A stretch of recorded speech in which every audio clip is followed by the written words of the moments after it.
大家好，我今天跟大家聊一聊如何用嘉信理财的国债做抵押，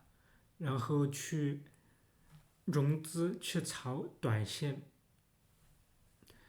我刚才跟嘉信理财的客服打了一个电话，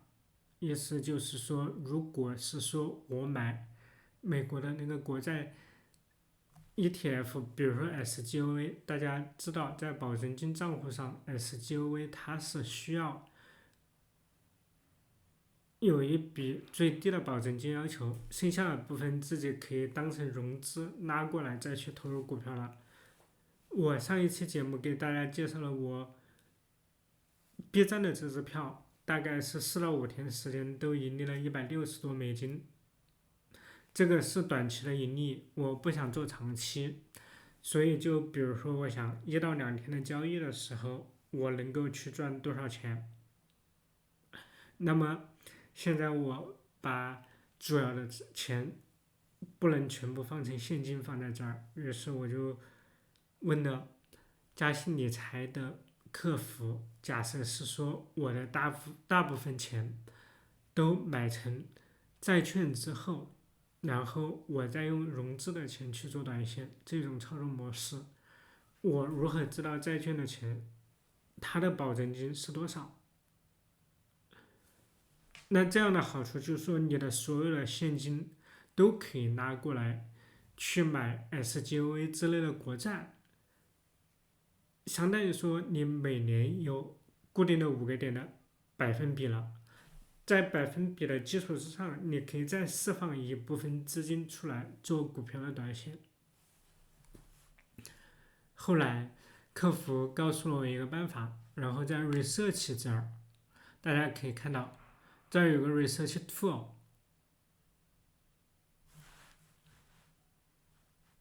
我把这个换成中英文双语了吧？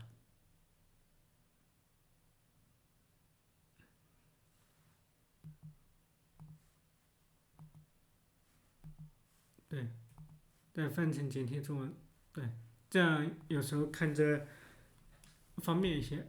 SGOV 的这个债券，它应该是0到3个月之内的国债 ETF。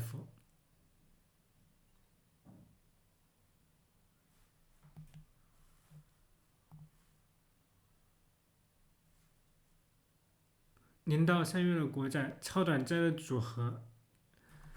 这个债券的话，它是债券的 ETF 形式，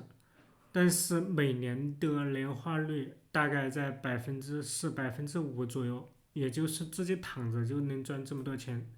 但是嘉信理财这一边，它的利率是0.42%。如果是说你自己的钱放在这儿啥都不做的话，中间就有3到4个点的差距，所以买 SGOV 是比较好的选择。但是买了 SGOV 之后，我看到这个股票最近在上升趋势，我怎么去买？就是我买了 SGOV 之后，我大概能够拿多少钱出来再买其他的票？实际上在这儿，margin requirements 有一个保证金要求，大家点开这个页面去看，然后我们再看这个保证金要求的时候，这儿有个30%，我再把这儿翻译一下，就是保证金要求的查询。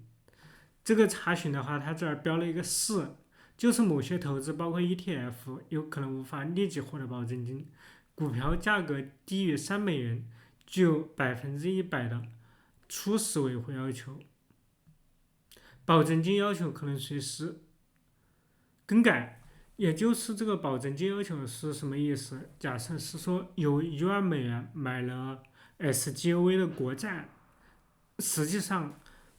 你可以借出7000美元来做其他的事情，但是7000美元是有那个融资的费用的。那如果是说我就看好2到3天之内操作一支票，我知道这一段时间这个票大概会涨8个点，会涨10个点，那我就3天之内操作。如果不行，我直接清仓掉。这样的话，自己的现金是能够保证 SGOV 的国债的收益率的，然后就相当于借出来一部分钱自己去做短线。那这个短线只要是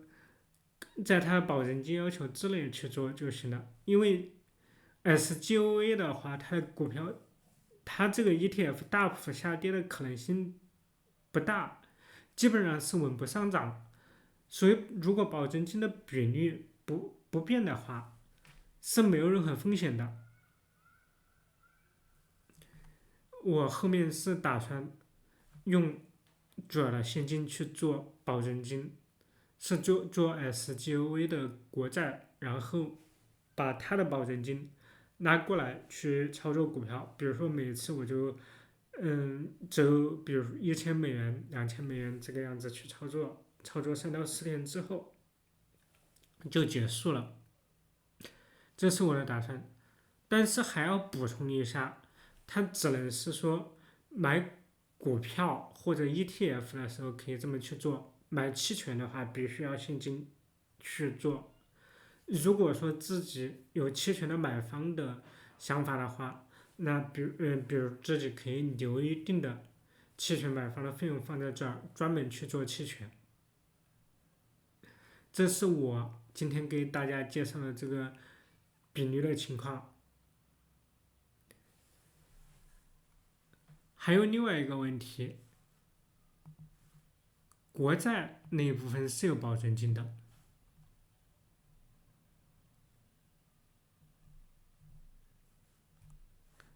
就是这儿，